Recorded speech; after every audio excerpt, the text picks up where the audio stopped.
तो जैसी movie start होती है हमें इस मूवी में मेन कैरेक्टर सियोंग दिखाया जाता है, जहाँ पर हमें पता चलता है कि सियोंग की बेटी का बर्थडे होता है, इसलिए वो अपनी माँ से पैसे मांगता है। उसकी माँ पैसे देती है लेकिन वो कम थे, इसलिए वो अपनी माँ के बैग से एटीएम चुरा लेता है और एटीएम जाता है और वहाँ से वो पैसे निकाल कर हॉर्स राइडिंग की रेस में लगा देता है और वो वहाँ पर 1 लाख वॉन भी जीत जाता है। लेकिन उसने कुछ लोगों से काफी उधार लिया हुआ था, इसलिए वो लोग उसको पकड़ के मारते हैं और उससे पैसे मांगते हैं। जब सियोंग पैसे निकाल के देता है तो उसके पास कोई पैसे नहीं होते क्योंकि उसके पैसे किसी ने चुरा लिए होते हैं। अब वो लोग सियोंग को मारते हैं और उसे 1 मंथ का और टाइम देते हैं जिससे वो पैसे लौटा पाए। अब उसके पास एक पैसा भी नहीं होता और वो कुछ पैसे अरेंज करके अपनी बेटी को डिनर पर ले जाता है। अब हम देखते हैं कि सियोंग अपनी ट्रेन का वेट कर रहा होता है, तभी उसके पास एक आदमी आता है और उसे कहता है कि तुम्हारे साथ एक गेम खेलना चाहूंगा और कहता है कि अगर तुम ये गेम जीत जाओगे तो तुम्हें 1 लाख वॉन दूंगा। इतने सारे पैसे सुन के सियोंग खेलने के लिए रेडी हो जाता है, लेकिन सियोंग इस गेम में काफी मार खाता है, लेकिन वो ये गेम जीत जाता है। फिर अननोन पर्सन सियोंग को एक कार्ड देता है और कहता है कि अगर तुम्हें इसी तरह और बहुत से पैसे जीतने हैं तो इस नंबर पर कांटेक्ट करना। अब हम देखते हैं कि सियोंग खाना खा रहा होता है, तभी उसकी माँ उसे बताती है कि तुम्हारी बेटी अपने स्टेप फादर के साथ यूएस जाने वाली है। यहाँ पे हमें पता चलता है कि सियोंग का डिवोर्स हो चुका है और उसकी बेटी और उसकी वाइफ उससे अलग होकर दूसरे आदमी के पास रहती है। इन सभी चीजों से सियोंग काफी परेशान हो जाता है। उस पर काफी ज्यादा कर्जा भी था, इसलिए वो रात में उस कार्ड वाले नंबर पर कॉल करता है। अब हम देखते हैं कि एक कार सियोंग को वहाँ से ले जाता है जिसमें और भी कई लोग थे जिन्हें बेहोश कर दिया जाता है। लेकिन जब उन सभी को होश आता है तो वो सभी अपने आप को एक बड़े से हॉल में पाते हैं जहाँ पर कुल मिलाकर 456 लोग थे जिन्हें एक ड्रेस भी पहनाया गया था। अब हम वहाँ के होस्ट को देखते हैं जो कि एक फोर्टमैन था और सभी पर निगरानी रखी थी। अब यहाँ पर एक कॉमन चीज थी कि जितने भी लोग यहाँ आए हैं सभी कर्जे में डूबे हुए थे और वो बहुत सारे पैसे कमाना चाहते थे। अब सियोंग वहाँ पर प्लेयर नंबर 001 से मिलता है जो कि एक ओल्ड मैन था और उसे ब्रेन ट्यूमर भी था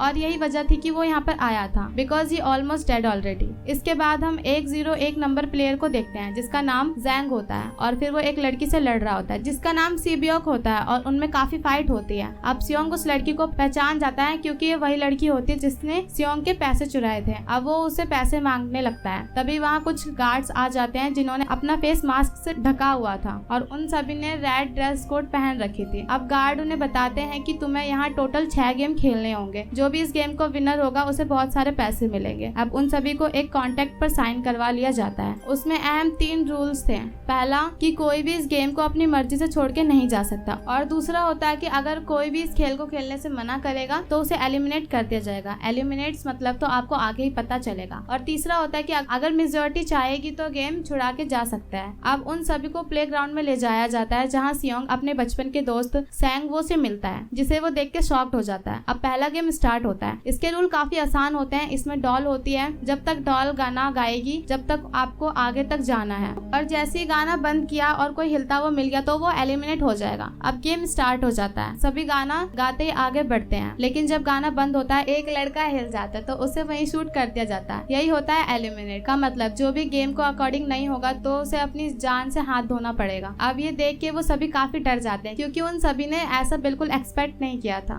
अब वो सभी काफी डर जाते हैं और पैनिक होकर यहाँ वहाँ भागने लगते हैं क्योंकि ये गेम का एक रूल था, इसलिए जो हिलता है तो उसे मार दिया जाता है। लेकिन जो प्लेयर अभी सर्वाइव कर रहे होते हैं वो जैसे तैसे उस गेम को पार कर लेते हैं। अब 456 प्लेयर में से सिर्फ 225 प्लेयर ही बचते हैं, बाकी मर जाते हैं। अब वो बचे हुए प्लेयर इतना ज्यादा डर जाते हैं कि उनमें से कोई भी इस गेम को खेलना नहीं चाहता था। गेम के तीसरे रूल के अकॉर्डिंग अगर मेजॉरिटी चाहेगी तो वो गेम क्विट कर सकती है, इसलिए वहाँ का फ्रंटमैन उनसे वोटिंग करवाता है, लेकिन उससे पहले उन सभी को जीतने वाले को प्राइज मनी दिखाता है। लेकिन अगर सभी इस गेम को क्विट कर देंगे तो वो सारा पैसा मरे हुए प्लेयर्स की फैमिली को दे दिया जाएगा और ये प्राइज मनी टोटल 45 बिलियन होता है। इसके बाद वोटिंग का रिजल्ट ये होता है कि अब ये गेम यहीं पर क्विट कर दिया जाएगा और अभी उस सभी प्लेयर को फिर से बाहर छोड़ दिया जाता है। लेकिन वो अगर फिर से इस गेम में खेलना चाहते हैं तो दोबारा आके खेल सकते हैं। नेक्स्ट डे सियोंग पुलिस स्टेशन जाके वहाँ की सारी बातें बताता है, लेकिन उस पर कोई बिलीव नहीं करता और सियोंग उन्हें वही कार्ड दिखाता है, लेकिन उस कार्ड से भी उनको कुछ नहीं मिलता। और फिर वो घर आके देखता है कि उसकी माँ घर पर नहीं होती। फिर हम सैंगवो को देखता है जो कि चुपके से अपनी माँ को देख रहा होता है। अब सैंगवो सियोंग को बताता है कि मेरे ऊपर 6 बिलियन वॉन का कर्जा है, मैंने सभी क्लाइंट के पैसों को डुबा दिया है, अब मैं फंस चुका हूँ। अब सियोंग के पास हॉस्पिटल से कॉल आती है, तुम्हारी मदर का एक पैर काटना पड़ेगा नहीं तो प्रॉब्लम हो सकती है। लेकिन सियोंग के पास इतने पैसे नहीं होते कि वो अपनी माँ का ऑपरेशन करवा पाए, इसलिए वो पैसे मांगने के लिए अपनी वाइफ के पास जाता है, लेकिन उसकी वाइफ उसे पैसे देने से मना कर देती है। लेकिन जब वो अपने दूसरे हस्बैंड को बताती है कि सियोंग आया था तो वो बाहर जाके सियोंग को कुछ पैसे देता है और उसे कहता है कि तुम मेरी फैमिली से दूर रहो, लेकिन सियोंग उसे मारने लगता है और वहाँ से चला जाता है। लेकिन फिर हम सियोंग के एक दोस्त अली को देखते हैं जो कि अपने बॉस से पैसे मांगता है, लेकिन उसका बॉस उसे पैसे देने से मना कर देता है और फिर उन दोनों में फाइट होने लगती है। तभी उसके बॉस का हाथ मशीन में आ जाता है और अली इस चीज का फायदा उठा के पैसे लेके भाग जाता है और अपनी वाइफ के पास आके उसे पैसे देके यहाँ से जाने को कहता है। अब साई ब्योक को देखता है जो कि अपनी माँ के सिलसिले में एक ब्रोकर के पास आती है। उसकी माँ किसी दूसरे देश में फंसी होती है, लेकिन वो ब्रोकर उससे ज्यादा पैसे डिमांड करता है। अब साई ब्योक का एक छोटा भाई भी होता है जिससे वो एक अनाथ आश्रम में छोड़ देती है। अब हम एक ऑफिसर को देखते हैं जिसका भाई मिसिंग होता है और उसी के सिलसिले में वो अपने भाई के घर में आता है और उसकी मदर उसे बताती है कि कई दिनों से वो घर भी नहीं आया है। तो वो उसके रूम में जाकर चेक करता है तो उसे वहाँ वही कार्ड मिलता है जो कि पुलिस स्टेशन में सियोंग के पास था। ये देख के वो सियोंग के पास जाता है और उसे पूछता है, लेकिन वो उसे कुछ नहीं बताता। फिर सियोंग को वही कार्ड दोबारा मिलता है और अब वो डिसाइड करता है कि ऐसी बेकार की जिंदगी से अच्छा तो उसे गेम को ज्वाइन कर लूं। तभी उन सभी को एक शिप पे ले जाया जाता है जहाँ पर वो ऑफिसर भी होता है और फिर वो ऑफिसर एक गार्ड को मारकर पानी में फेंक देता है और उनके साथ उस शिप में चला जाता है। अब उन सभी प्लेयर को बिल्कुल भी खबर नहीं होती कि अगला गेम कौन सा होने वाला है। अब हम साई ब्योक और उसकी फ्रेंड को एक टॉयलेट में देखते हैं। साई ब्योक वॉशरूम से होके उस जगह को एक्सप्लोर कर रही होती है तो उसे पता चलता है कि वो लोग चीनी पिघाल कर कुछ बना रहे होते हैं। तभी एक गार्ड को शक होता है और वो वॉशरूम चेक करने के लिए आता है, लेकिन उससे पहले साई ब्योक आ जाती है और उसे सेफली निकल जाते हैं। अब सैंग वो साई ब्योक से पूछता है तुमने ऊपर क्या देखा, तो वो उसे बताती है कि वो सभी चीनी पिघला रहे हैं और फिर उन्हें एक प्लेग्राउंड में ले जाया जाता है। अब उनको 4 अलग अलग शेप्स दिखाया जाता है जिनमें से कोई सा भी शेप चुन सकता है। उन्हें शेप को बिना डैमेज किए ही सही तरीके से बाहर निकालना होगा। अगर शेप डैमेज होता है तो उन्हें एलिमिनेट कर दिया जाएगा, यानी कि उन्हें जान से मार दिया जाएगा। अब यहाँ सैंग वू बड़ी आसानी से शेप को बाहर निकाल देता है, लेकिन सियोंग काफी घबरा जाता है, लेकिन वो भी किसी न किसी तरह इस गेम को जीत लेता है और उसके बाकी दोस्त भी इस गेम को पार कर लेते हैं। अब इस गेम के बाद 187 प्लेयर में सिर्फ 108 प्लेयर ही बाहर आ पाते हैं, बाकी एलिमिनेट हो जाते हैं। अब उन्हें खाना दिया जाता है, लेकिन अब हम देखते हैं कि जैंग खाने के लिए लड़ाई कर लेता है, जिससे जैंग उसे इतना मारता है कि उसकी मौत मौके पर ही हो जाती है। दोस्तों, ये हमारी वीडियो का फर्स्ट पार्ट है। सेकंड पार्ट दूसरी वीडियो में आएगी, आप हमारे चैनल पर जाके देख सकते हैं।